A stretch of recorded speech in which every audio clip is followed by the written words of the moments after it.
Police প্রশাসন সংস্কার কমিশনের যে সরফরাজ চৌধুরী সাহেব, উনি চট্টগ্রামের সিভিল সার্জন ছিল বেশ কিছুদিন আগে, ডাক্তার, এবং 2022 সালে তার বিরুদ্ধে দুদকের একটা মামলা হয়েছিল। সেই মামলায় উনি কারাগারে গিয়েছিলেন মেডিকেল যন্ত্রপাতি ক্রয় অনিয়মের অভিযোগ। এবং আরেকটি মিডিয়ায় আছে যে উনি উত্তর চট্টগ্রাম আওয়ামী লীগের উপদেষ্টা মনোনীত হয়েছিলেন। সত্যি মিথ্যা মিডিয়া গুলো দেখবে। এই সরফরাজ খান সাহেবের কি এমন জাদুর নেশা আছে, কি তার অন্তর্নিহিত প্রতিভা আছে যে সিভিল সার্জন হয়ে পুলিশের সংস্কারে একটা কমিশনের চেয়ারম্যান হবে? এটা জানার অধিকার বাংলাদেশের মানুষের আছে। এবং আমি মনে করি আগামীকালই সরকারের উদ্যোগ নিতে হবে। আপনারা যদি মনে করে থাকেন যে অকপটে কোনো তথ্য বিভ্রান্তি হয়েছে, জনগণ আপনাদের এখনো সঙ্গে আছে, কিন্তু আপনারা ভুল থেকে শিক্ষা নেন। ভুল স্বীকারের মধ্যে কোনো লজ্জা নেই, বরং মহত্ব থাকে। শেখ হাসিনারা বা যুগে যুগে ফ্যাসিস্টরা ভুল স্বীকার করে না বলে নির্মম পরিণতি হয়। আমরা এই সরকারকে ব্যর্থ হতে দেব না, কারণ এই সরকার ব্যর্থ হলে আমাদের স্বপ্ন ব্যর্থ হবে। 5ই আগস্টের পর এক সপ্তাহ পর থেকেই আমি সমাজের সর্বস্তরের, ইভেন আমাদের যেভাবে আন্দোলন করেছে, একটা একক কৃতিত্ব নেওয়ার চেষ্টা। তো এ প্রসঙ্গে আমাদের সাহিত্যিক কবি রবি ঠাকুরের কাছে যেতেই হয়। রবীন্দ্রনাথের একটা বিখ্যাত কবিতা আছে, পথ ভাবে আমি দেব, রথ ভাবে আমি, হাসে অন্তর্যামী। অর্থাৎ প্রত্যেকে মনে করে আমরাই অন্তর্যামী। এখানে যেরকম কোটা বিরোধী, বৈষম্য বিরোধী ছাত্র আন্দোলনের নেতৃত্ব, শত শত আমার ছেলে মেয়েদের আত্মত্যাগ, আবার আমার যে মা তার সন্তানদের হারিয়ে বা তার সন্তান আহত হওয়ার পরের দিন ওই ছাত্রছাত্রীদের মিছিলে গিয়ে বলেছে, হত্যা হলে আমার ছেলের সঙ্গে আমি হত্যার শিকার হই। আপনি সেই মাকে বীরের সম্মান দেবেন না? আপনি আমার সেই বোনের কথা ভুলে যাবেন যে সাক্ষাৎকার দিয়ে বলেছিল, পিছনে পুলিশ, সামনে স্বাধীনতা, আমি স্বাধীনতার কাছে যাচ্ছি। কিংবা আমার সেই বোন, ভদ্রমহিলা, যেটা আমরা যারা আন্দোলন করেছি, রাজনীতিবিদরা, আমরা পেশাজীবী আইনজীবীরা, ওয়াদুদ ভাইরা, আপনারা শব্দ যোদ্ধারা, অনলাইন মিডিয়ার যোদ্ধারা, দেখেন সেই ভদ্রমহিলা বলেছিল, আমার মাথায় এটা আসেনি, উনি বলেছিলেন যখন শেখ হাসিনা বারবার বলতো আমি স্বজন হারানোর বেদনা বুঝি, তো ওই মা বলেছিলেন, আপনি হয়তোবা স্বজন হারানোর বেদনা বোঝেন, কিন্তু আপনি সন্তান হারানোর বেদনা বোঝেন না। এই যে একটি সার্বিক ঐক্যবদ্ধ আন্দোলন, দেখেন এখানে যদি একটা, ওয়াদুদ ভাই ভালো বলতে পারবে, যুদ্ধ কিন্তু আগে শুরু হয় মস্তিষ্কে, তারপরে কিন্তু অস্ত্র হয় ব্যবহৃত। আপনি দ্বিতীয় বিশ্বযুদ্ধের যে সবচেয়ে সফল রাষ্ট্রনায়কদের বলা হয়, জোসেফ স্ট্যালিন, উইনস্টন চার্চিল, আমেরিকার রোজভেল্ট, তারা কি কোনো সেক্টরে গিয়ে গুলি করেছিল? তারা যুদ্ধের নায়ক ছিল। আবার রণাঙ্গনের যোদ্ধারাও। আমাদের এই একটা অসম বিতর্ক, আমি সব করেছি বাকিরা কেউ করেনি। আপনার মতো সুদূর বিদেশে বসে রিস্ক নিয়ে কত রকমের নির্যাতন সহ্য করে মানসিক নানা ধরনের নিজের দেশে আসতে পারেন না। এই যে রাতের পর রাত জেগে, আমি এটা টের পেয়েছি কিভাবে জানেন? লাস্ট 2-3 বছরে আমি যখনই যে জেলায় গিয়েছি, আপনার মতো মিডিয়া এবং আরো কয়েকটা মিডিয়ার সুবাদে, মানুষ ছুটে এসেছে ভয়ের মধ্যে, যে মামুন ভাই বা যারা স্যার বলেছে উকিল হিসাবে আমাকে, স্যার আরো কিছু বলেন, আমাদেরকে জাগিয়ে রাখেন। আপনি কোনো মাধ্যমকে আপনি খাটো করতে পারবেন না। তাই যদি হতো তাহলে তো তথ্য মন্ত্রণালয় রাখতো না, তাহলে তো হিটলার গোয়েবলসকে রাখতো না, বা শেখ হাসিনা হাসান মাহমুদ বা এই যে হাসানুল হক ইনুদের রাখতো না, কোনো 32টা টিভি রাখতো না, তারপরে এডিটর্স গিল্ড বা দালাল গিল্ড এগুলো থাকতো না। এই যে 32টা 35টা চ্যানেল যেভাবে হাসিনা বন্দনা করেছে, যেভাবে ফ্যাসিবাদকে লালন করেছে, তার বিরুদ্ধে এই অনলাইন মিডিয়া, আপনারা হয়েছেন বিকল্প গণমাধ্যম, মেইন স্ট্রিম গণমাধ্যমে পরিণত হয়েছে। সেখানে আমরা কেন, আরো কত মানুষরা, ধরেন ওয়াদুদ ভাই বা ডক্টর শওকত ভাইদের কি দরকার পড়ছে বিদেশে থেকে আরামে থেকে তাও দেশকে নিয়ে কথা বলা, রিস্ক নেওয়া? না, আমরা তো দেশের বাইরে বসে, আপনারা তো দেশে বসে মানে কথা বলেছেন। ধরেন আমি যেদিন শেখ ফজলুল তাপসীর বিরুদ্ধে, আমি এবং আপনি যে সংগঠনের, আমি গর্বিত যে সংগঠনের সাধারণ সম্পাদক হয়ে, এসসিবিএ মানে সুপ্রিম কোর্টের সংবিধান সংরক্ষণ কমিটি, আমাদের সভাপতি শাহ আহমেদ বাদল যেদিন তাপসীর বিরুদ্ধে 2023 সালে কন্টেম্প মামলা করলো, আপনি চিন্তা করতে পারবেন না আমরা কয়েকজন কি পরিমাণ ট্রমার শিকার হয়েছি। যদিও আমাদের শহীদদের ট্রমার কাছে আমাদের এগুলো কিচ্ছু না। আপনি জানেন, আমি ওয়াদুদ ভাইকে বলবো, ওয়াদুদ ভাই আপনারও কিছু আপনাদের মতো অভিজ্ঞ মানুষরাও স্বেচ্ছায় দিতে হবে, আমরাও সব জায়গায় পৌঁছাবো। এই যে ডিজিএফআই, এনএসআই, পুলিশের এসবি, ডিটেকটিভ ব্রাঞ্চ, এই গোয়েন্দা জাতীয় গোয়েন্দা সংস্থাগুলোর টার্মস অফ রেফারেন্স ঠিক করতে হবে। ডিজিএফআই এর কাজ কি দল ভাঙা, দল গড়া? আপনি জানেন আমাদের, আপনার এই অনুষ্ঠান ওয়াদুদ ভাই হচ্ছেন ব্যারিস্টার এম আশরাফুল ইসলাম, একজন প্রতিবাদী আইনজীবী, আপনাদের ইংল্যান্ড থেকে ব্যারিস্টার সলিসিটর হয়ে এখন লড়াই করছে শেখ হাসিনার বিরুদ্ধে, বিচার বিভাগের দুর্নীতির বিরুদ্ধে। তার একবার কন্টেম্পটে আমি তার কেস করব বলে এনএসআই 8 ঘন্টা আমাকে নিয়ে গিয়ে বসিয়ে রাখলো তাদের অফিসে, যে কেন আপনি এই কেস করবেন, আশরাফকে ক্ষমা চাইতে বলেন। Is it the job of NSI Wadud ভাই? সুপ্রিম কোর্ট বার ইলেকশনে আওয়ামী লীগ জিতবে, বিএনপি জিতবে না, জাসদ জিতবে না, কমিউনিস্ট পার্টি জিতবে না, জামাত জিতবে? এখানে এনএসআই ডিজিএফআই এর কি কাজ? তারপরে দেখেন এসকে সিনহা বলেছে কি পরিমাণ মেন্টাল ট্রমা তার উপর দেওয়া হয়েছে। ডিজিএফআই সাবেক চিফ ওয়াদুদ ভাই, লেফটেন্যান্ট জেনারেল বোধহয় কি নাম বললো, সাইফুল আবেদিন না জয়নাল আবেদিন, নামটা মনে করতে পারছি না। 2017 সালে যে ডিজিএফআই চিফ ছিল বাংলাদেশ আর্মির, মাঝরাতে একটা প্রধান বিচারপতিকে ফোন করত, আপনি পদত্যাগ করেন, আপনি ঢাকা ছাড়েন। কেন? ডিজিএফআই তো আমাদের গর্বের, এনএসআই তো আমাদের গর্বের, তারা খেয়াল রাখবে দেশ বিরোধী কোনো, মানে দেশের জনগণের বিরুদ্ধে কোনো চক্রান্ত হচ্ছে কিনা, কোথাও দুর্বৃত্তরা সমবেত হচ্ছে কিনা, বারের ইলেকশন, প্রেস ক্লাবের ইলেকশন, এফবিসিএস এর নির্বাচন, কি নাম, বিজিএমই এর নির্বাচন, বিকেএমই এর নির্বাচনে শেখ হাসিনার পছন্দের লোককে জিতাতে হবে।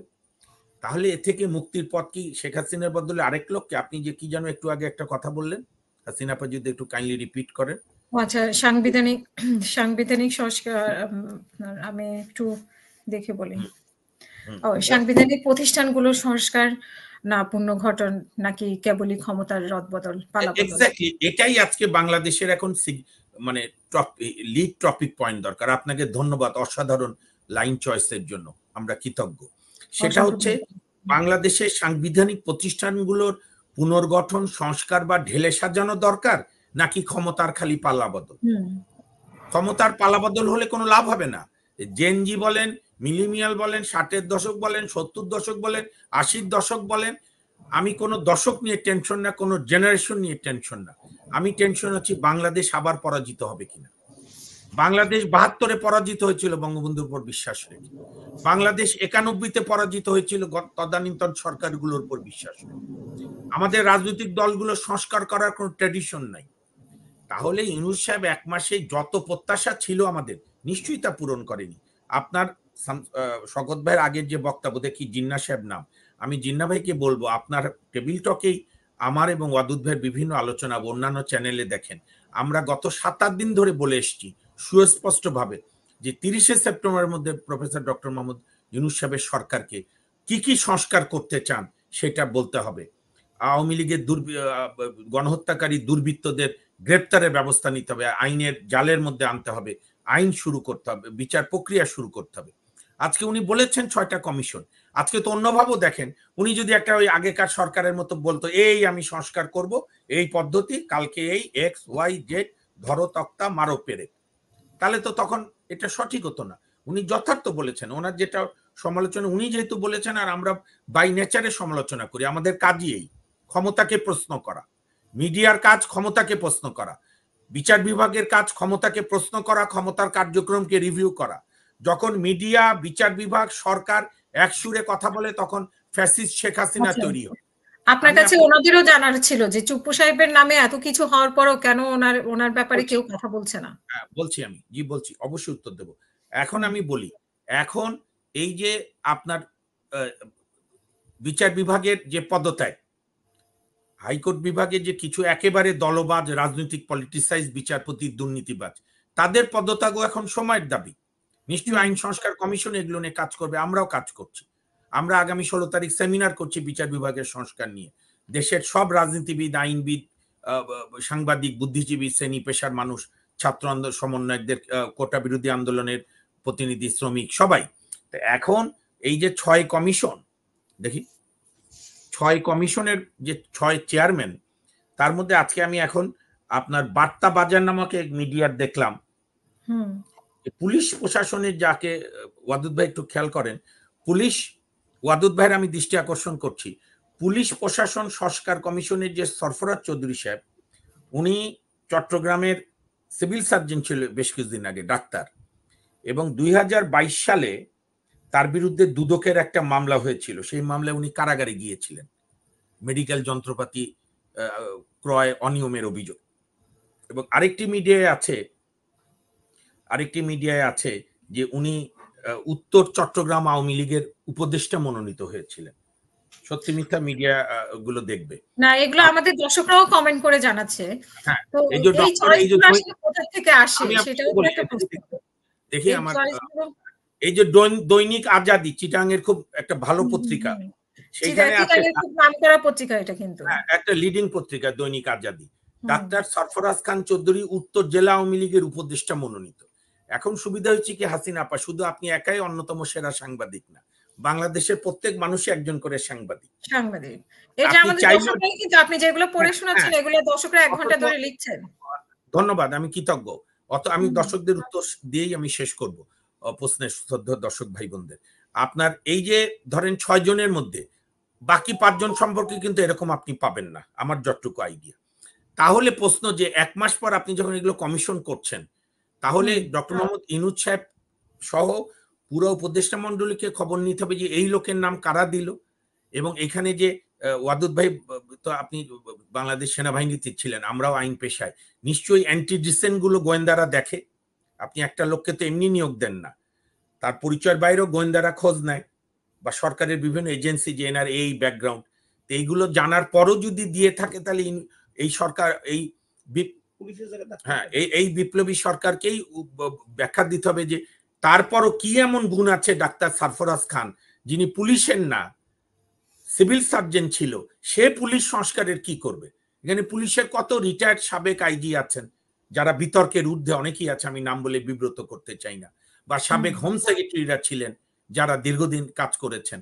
যেমন সেক্টর ওয়াইজ বাকিগুলোতে শোনেন, আমার দর্শকরা কেউ ভুল বোঝেন না, আমি বা ওয়াদুদ ভাই নিঃসন্দেহে, ইভেন আপনারা তো বটি হাসিনা আক্তার, আমরা সবার আগে সমালোচনা এই সরকারের করছি, এই সরকারের সুবিধার জন্য না, জনগণের স্বপ্ন যাতে ব্যর্থ না হয়। তো বাকি 5টা কমিশনের চেয়ারম্যান পদে ওয়াদুদ ভাই বা হাসিনা আপা, আপনি নির্মোহ দৃষ্টিতে দেখেন, যার যার পেশার সঙ্গে কিন্তু রিলেটেড হয়েছে। আপনি বদিউল আলম মজুমদারের মতো নির্বাচন নিয়ে সংস্কারের চেঁচামেচি গত 3 দশক ধরে উনি করছেন।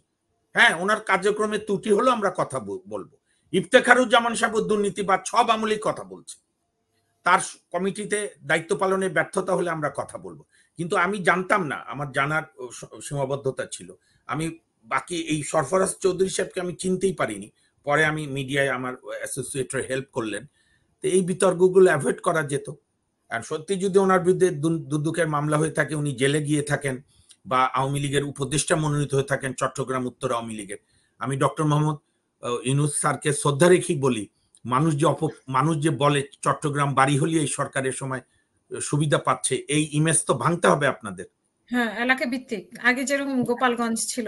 হ্যাঁ, তো আমরা তো আমরা গোপালগঞ্জও আরেকটা ক্রিয়েট করতে চাই না, আরেকটা বগুড়াও ক্রিয়েট করতে চাই না, আমরা চাই 64টা জেলায় সমমর্যাদা পাবে।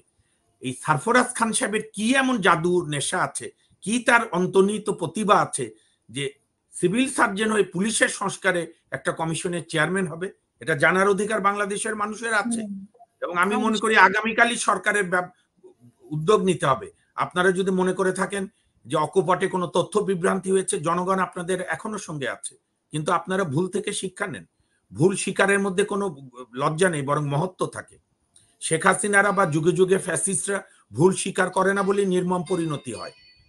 আমরা এই সরকারকে ব্যর্থ হতে দেব না, কারণ এই সরকার ব্যর্থ হলে আমাদের স্বপ্ন ব্যর্থ হবে, বাংলাদেশ আবার মুখ থুবড়ে পড়বে। হ্যাঁ, সময় লাগে, যৌক্তিকতার মধ্যেই নেন। আমরা বলছি না যে কালই ইলেকশন দিতে হবে বা 1 মাসের মধ্যে দিতে হবে। আপনি যেমন এই 6 কমিশন করে আমি নিজে যে আজকে আশাবাদী হয়েছিলাম, কিন্তু একমাত্র পুলিশ সংস্কারের কমিশনের চেয়ারম্যানের এই কাহিনীগুলো যদি সত্যি হয়, তাহলে আমি তো আবার বেদনাহত হয়ে যাব, যদিও আমি স্বপ্ন দেখা লোক। তো তো আমি মনে করি যে ইউনূস সাহেবরা নিশ্চয়ই কালকেই এটার একটা ব্যাখ্যা দেবে। সবচেয়ে ভালো হয় যদি এই অভিযোগগুলো সত্যি হয়ে থাকে, প্রমাণিত হোক না হোক, দুর্নীতির অভিযোগে গ্রেপ্তার হওয়া লোক বাদে পুলিশের কোনো সাবেক আইজি বা সাবেক কোনো হোম সেক্রেটারি, ইভেন পুলিশ নিয়ে যারা লেখাপড়া করে, পুলিশ আইন নিয়ে কত লোক আছে, তাদেরকে দেওয়াই কি যথার্থ নয়? এই প্রশ্নটি আমি সরকারের কাছে রাখতে চাই। টুপ্পু সাহেবের ব্যাপারে যেটা বলেছে এটা সর্বজন বিদিত। উনি ছাত্রলীগের পাবনা সভাপতি ছিল, যুবলীগের সভাপতি ছিল পাবনা, ডিস্ট্রিক্ট জাজ অবস্থাও তার বিরুদ্ধে অসংখ্য অভিযোগ ছিল দুর্নীতির, দুদকে থাকা অবস্থাও ছিল। এখন শেখ হাসিনার তো 5টা যোগ্যতার যে কোনো একটা যোগ্যতা না হলে উনি সাংবিধানিক প্রধান থেকে শুরু করে সরকারি ঝাড়ুদার পর্যন্ত নিয়োগ দিতেন না। 5টা গুণ আবার মনে করে দিই, দর্শকরা যদি ভুলে গিয়ে থাকে, যে কারণে আমাদের অনেক হয়রানির সম্মুখীন হতে হয়েছে শেখ হাসিনার আমলে। আমরা সাহস করে বারবার বলেছি, আপনাদের কাছে কৃতজ্ঞ, আপনাদের মিডিয়া আমাদেরকে প্রচার করেছেন। একটা গুণ হচ্ছে তাকে গ্রেটার গোপালগঞ্জে লোক হতে হবে, অথবা হিন্দু হতে হবে, অথবা ছাত্রলীগ যুবলীগের ক্যাডার হতে হবে, অথবা শেখ পরিবারের লেসপেন্সার হতে হবে, অথবা সিরিয়াস দুর্নীতিবাজ হতে হবে। এই 5টা গুণের যে কোনো একটা গুণ না থাকলে আওয়ামী লীগ আমলে কোনো নিয়োগ ছিল না, সেই সর্বোচ্চ পোস্ট থেকে শুরু করে সর্বনিম্ন পোস্ট পর্যন্ত, সাংবিধানিক, আধা সাংবিধানিক, স্বায়ত্তশাসিত, বিভিন্ন বাহিনী প্রধান সব। আর যখন 2-3টা গুণ মিলে যেত তখন একটা করে বেনজির হতো। বেনজিরের বাড়ি গোপালগঞ্জ, বেনজির ছাত্রলীগ করতো, বেনজির দুর্নীতিবাজ, দুর্নীতিবাজ, inbuilt debauch character like general Aziz. তো ওই যে গ্যাংস অফ ওয়াসিপুরের আমরা ছবি দেখেছি, ভারতের খুব বিখ্যাত চলচ্চিত্র পরিচালকের অনুরাগ কাশ্যপের, বিহারের মাফিয়া গ্যাংদের, আর জেনারেল আজিজের ছিল গ্যাংস অফ মোহাম্মদপুর, সে এবং তার ভাইরা। তো যাই হোক, তো সুতরাং আমি বলবো অন্তর্বর্তীকালীন সরকারের এই অসাধারণ 6 কমিশনের উদ্যোগে এই একটা কমিশনের ব্যাপারে কালকেই ওনাদের বক্তব্য দেওয়া দরকার। আর আমার যে জিন্না ভাই বলেছেন 6টা যথার্থ সংস্কার কমিশন হয়েছে, আপনি সবকিছু ওই যে ইনস্ট্যান্ট কফির মতো খেতে পারবেন না, ওয়ান টাইম রেজারের মতো করতে পারবেন না। আপনাকে একটু ধৈর্য ধরতে হবে, এবং সেই ধৈর্যের পথে তারা সঠিক পথে আছে কিনা আমি আবারও রিপিট করি, আপনি নাগরিক, আপনার অধিকার, আপনার বক্তব্য, আপনার চেতনা, আপনার দেশপ্রেম কোনো নেতা নেত্রী, কোনো রাজ পরিবার, কোনো ব্যক্তি, ইভেন ডক্টর মোহাম্মদ ইউনূস সাহেবের কাছেও বন্ধক রাখার দরকার নেই। আপনি বন্ধক রাখেন নিজের আত্মার কাছে। শোনেন, ভারতের প্রখ্যাত সংবিধান বিশেষজ্ঞ, যিনি দলিত অর্থাৎ নমশূদ্র, বর্ণবাদী হিন্দুরা যাদের ছুতো না, যারা এরকম গ্লাসে হাত ধরলে ব্রাহ্মণরা ভাত খেত না, এখনো ভারতের অনেক জায়গায় আছে একই কুয়ায় পানি তুলতে পারে না। আমাদের এখানে যে মুসলমান ধর্মটার বিকাশ ঘটেছে, এটাও কিন্তু বড় কারণ বর্ণবাদী হিন্দুদের অত্যাচারে অনেক বেশি ধর্মান্তরিত হয়েছে এই উপমহাদেশের সুফি কায়দায়, শান্তির ধর্ম হয়ে। যাই হোক, আমি যেটা বলছিলাম যে আপনি যেটাই করেন না কেন, আপনাকে মনে রাখতে হবে যে সমালোচনা, প্রশংসা একই সঙ্গে থাকবে। অর্থাৎ যে কাজের যদি আপনি ভালো কাজেরও সমালোচনা করেন, একটু প্রশংসা না করেন, একটা মানুষ, আপনি দেখবেন, আপনি আপনার বাসায় ছেলে মেয়েকে যদি যত্ন নেন, আর ছেলে মেয়ে যদি কন্টিনিউয়াস বলে আম্মু তুমি আমাকে সময় দাও না, মা হয়ে কিন্তু আপনার মাঝে মাঝে বিরক্ত লাগবে যে কাদের জন্য করছি। ঠিক সেরকম শাসক যারাই থাকুক বা এখনকার বিপ্লবী সরকার, তাদের ভালো কাজে যেরকম আমরা এক মুহূর্ত দেরি করব না প্রশংসা করতে, সতর্কতার সঙ্গে, বন্দনা নয়। আবার ত্রুটি হলে, যেরকম অবস্থা দৃষ্টে মনে হচ্ছে, যখন একটা কথা আছে ইংরেজিতে, voice of the people is the voice of the god. আমি আপনার যতটুকু পারি আমাদের শ্রদ্ধেয় দর্শকদের মতামত দেখেছি, এবং আমার কাছে যে বিভিন্ন চ্যানেল, বিশেষ করে দৈনিক চট্টগ্রামের দৈনিক আজাদি এবং বার্তা বাজার, এরা এই আন্দোলনে খুবই ভালো ভূমিকা ছিল। তারা যখন এতগুলো খবর দিচ্ছে, দুদকের মামলা সহ উনি গ্রেপ্তার হয়েছিলেন 2022 সালে। এখানে মানে এই যে উপদেষ্টারা কিভাবে আসলেন, তাদের নাম প্রস্তাব করেছে, এই 6 জনের নাম কে প্রস্তাব করেছে, এই জিনিসগুলো কিন্তু আমরা কিছুই জানি না। মানে আরেকটা জিনিস দেখলাম, এক দর্শক ভাই লিখেছেন যে 8 ডিসি কে নিয়োগ দেওয়ার পর আবার 8 ডিসি কে বদলি। এইটা কিন্তু শুধু ওয়াদুদ ভাই, এটা শুধু অন্তর্বর্তীকালীন বা বিপ্লবী সরকারের ব্যর্থতা না। আপনার এটাও আর মনে রাখতে হবে যে 15 বছর ধরে যে শেখ হাসিনা রাষ্ট্রযন্ত্রগুলোকে ধ্বংস করে দিয়েছে বা ধ্বংসের দ্বার প্রান্তে নিয়ে গেছে, এই সরকার কিন্তু এটারও সাফারার। রিপোর্টগুলো পরিষ্কার আসছে কিনা নিয়োগের ক্ষেত্রে। কাজে এখানে আমরা সমালোচনা করছি, আবার তাদের সংশোধন হওয়ার সুযোগও দিতে চাই।